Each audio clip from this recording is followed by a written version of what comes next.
Americans believe a UFO and its extraterrestrial aliens crash-landed in the New Mexico desert near Roswell on July 2, 1947. They also believe the site was cleaned up by the Air Force from the nearby Roswell Army Air Force Base.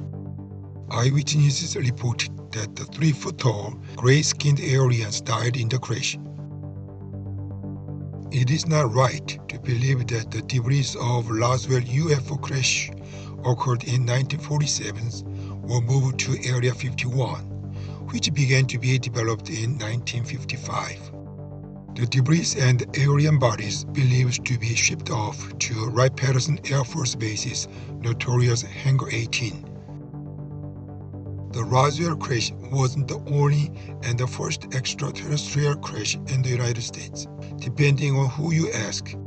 Some argue there were more before 1952, and all the debris and their pilots, with blue-green skins this time, were all taken to Wright-Patts.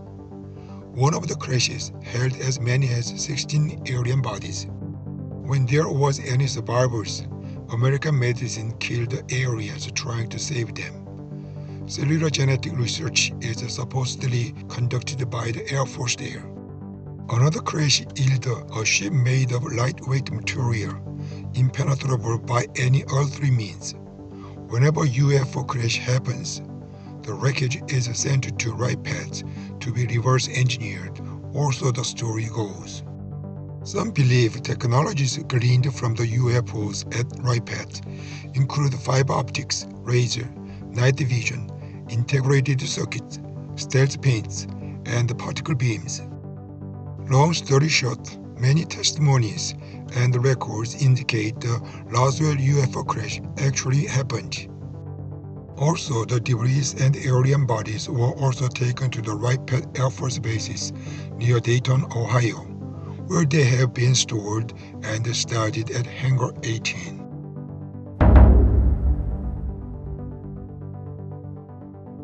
There was not only the first UFO sighting in Roswell 70 years ago. There are also still many reports of U.S. sightings from North America, South America, and China in particular. If UFOs from outer space truly exist, there should be an alien civilization that has brought alien pilot to Earth. What is your idea about the existence of alien beings? Do you think only Earth has intelligent beings in this vast universe? The answer maybe depends on what you know about the universe. What you know today could be useless when new knowledge is discovered. The observable universe is much larger than what you imagine. According to today's science calculation, the universe is about 93 billion light years in diameter. The size of a water molecule is about 0.27 nanometers. If let us assume all the waters on Earth is the size of the universe, the Earth is about the size of a single water molecule. Earth is such a tiny existence in the whole universe. I and you are one of those 7.2 billion people living on this tiny planet Earth. If you think we are intelligent beings, the probability that another civilization exists anywhere in the universe is very high. Even if we have been accumulating a lot of knowledge through many ages, it is nothing compared to the knowledge hidden in the infinite universe. So what you know and what you believe may be probably false or inaccurate when more new knowledges are discovered. National Geography claims that there are about 300 million stars in the galaxy that are very similar to Earth. From my viewpoint, aliens and civilization can exist whether we believe it or not.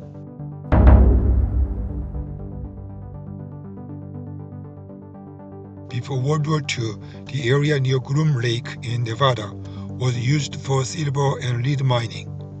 Once the war began, the military took over the remote area and began conducting researches, mainly nuclear and weapon testing. When the CIA started developing spy reconnaissance plane during the Cold War, the CIA director realized a private was needed to build and test the prototype.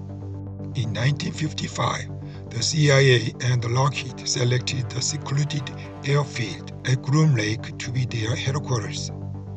The Atomic Energy Commissions added the base to the existing map of Nevada test site and labeled the site Area 51. Within 8 months, Lockheed engineers developed the U-2 plane, which could soar at altitude of 70,000 feet, much higher than any other aircraft at that time.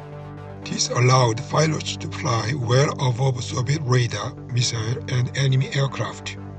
After a U-2 was shot down by a Soviet anti-air missile in 1960s, the CIA began developing the next generation of spy plane at Area 51, the titanium body A-12. Nearly undetectable to radar, the A-12 could fly across the continental United States in 70 minutes at 2,200 miles an hour. The plane also was equipped with a camera that could, from an altitude of 90,000 feet, photograph objects just 1 foot long on the ground. With all of the high-tech flights out of Area 51, including more than 2,850 takeoff by the A-12, reports of unidentifiable flying object skyrocketed in the area. The aircraft's titanium body, moving as fast as a bullet, would reflect the sun rays in a way that could make anyone think UFO.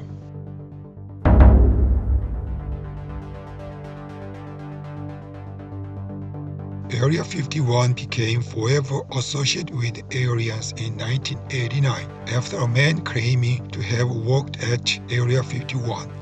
Robert Lazar gave an anonymous interview with the Las Vegas news station.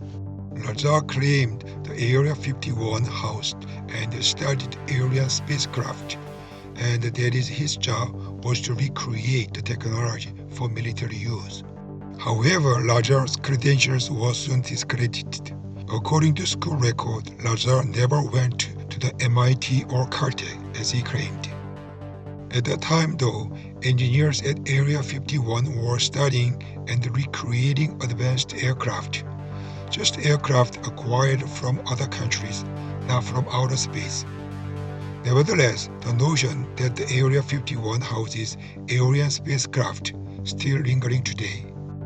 The government formally acknowledged the existence of Area 51 for the first time in 2013 when the CIA declassified the documents about the development of U-2 and A-12. Previously, locals knew something odd was happening in the desert, but details were scarce and hard to verify.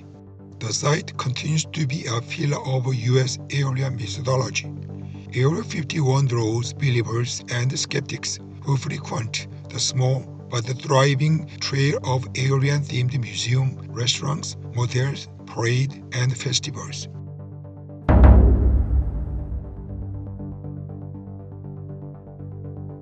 With deep thoughts about extraterrestrial civilizations in Roswell's UFO incident, I have decided to look for Area 51, which is located in Groom Lake, Nevada. Close viewing of following route animation will help your understanding of my Area 51 road trip.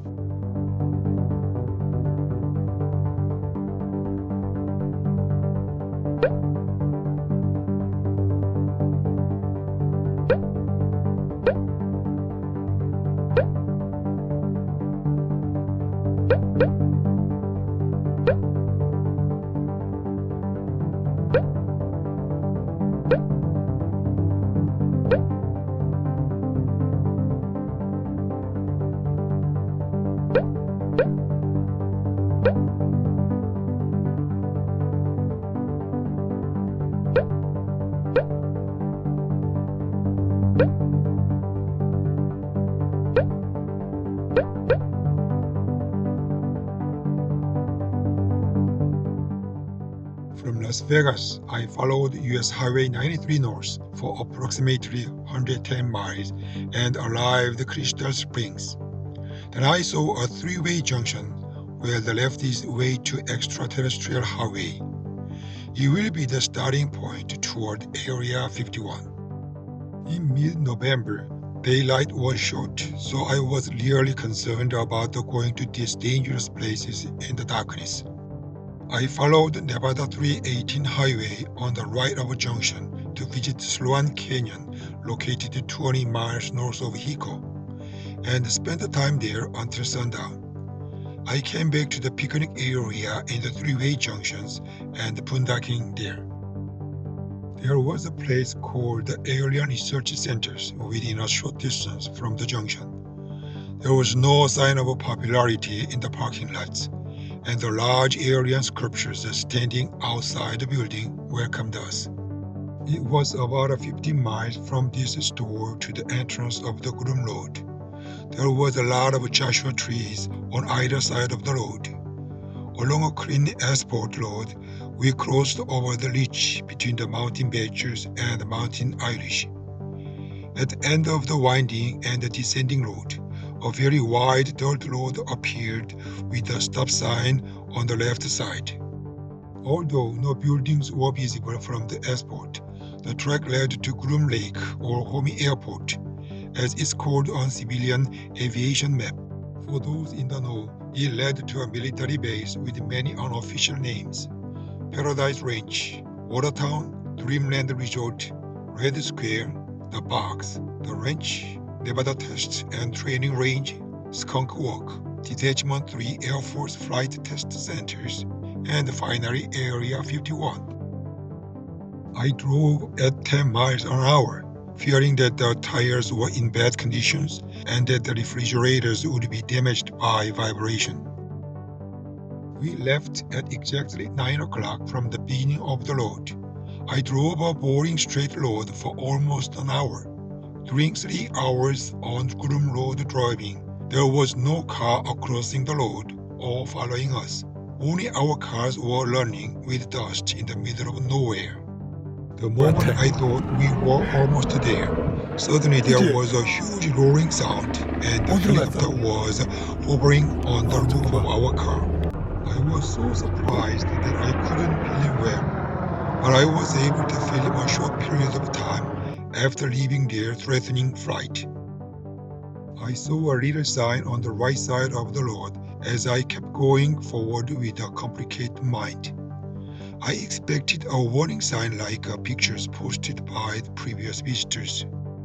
I stopped the car and went to read the warning sign that I just passed. At the moment, I saw white trucks looking down at me on the hill in the distance. Probably they already knew I was approaching Area 51 through motion sensors hidden in Joshua trees. In fact, the unexpected appearance of a helicopter was a great fear for me. If I went a little further, it was obvious that the truck would chase right behind me. I came back to the driver's seat with a hunch that this was the last point I could go. If I could go over the ridge, I would see the Groom Lake and Area 51 facilities. On my way back, I climbed a small hill and took pictures of the guard trucks on the hill from afar, still staring at my movement. There's only one turnout on the way to Rachel. A large cow died there, leaving only woolly coat and bones. It seems to be too big for the birds to chew down and not tasty for alien to eat. Who made this cow like this? It's called as alien mailbox. Gifts to the aliens were scattered all over the place. Barbie dolls, beers, chocolates, you name it. Inside the mailbox, there was a handwritten letter asking aliens to take her entire family to their planet when Trump becomes US president. Stop signs and dirt road are found on the left side of the point where the Rachel town begins to appear. This is the back road, actual name is Vlee, heading to the north gate of the Area 51. It was just a desolated road, not like the Groom Road with a full of Joshua trees. I encountered a car that ran toward us from afar for the first time today. After driving about 5 miles along a dusty road, we suddenly met a paved road. Soon we saw a checkpoint in front of us, and there were deadly warning signs all over the fence. 2 active radars were visible on the right, and the constructions were going on near gate area. We turned back and headed to Rachel. We could see very few cars traveling the extraterrestrial highway, so gas stations and famous Little Early Inn in Rachel's were so sleepy. We took a rest in the shade of a small church building that would be hard for gathering 10 people inside. After break, we headed to Warm Springs, the final destinations of extraterrestrial highway. Warm Springs was a ghost town with only 3 buildings shown, all of which were ruined, and we saw no signs of people. When I arrived in Tanafa, an old mining town with an underground armory nearby, I couldn't drive because of incredible sandstorms.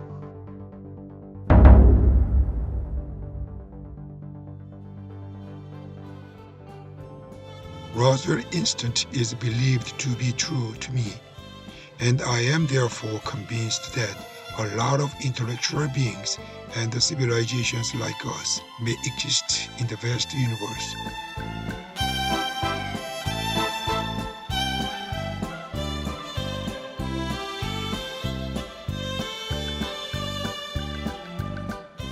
Area 51 is still an active base developing a cutting-edge military technology.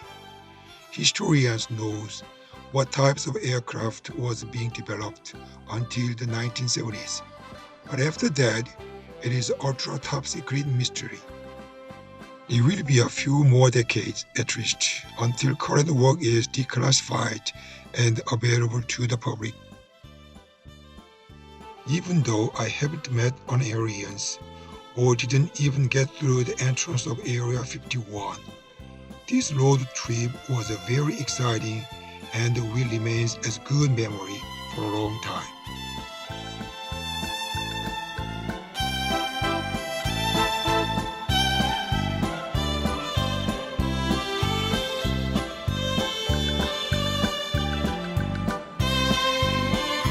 Thank you for your watching and have a sunny day.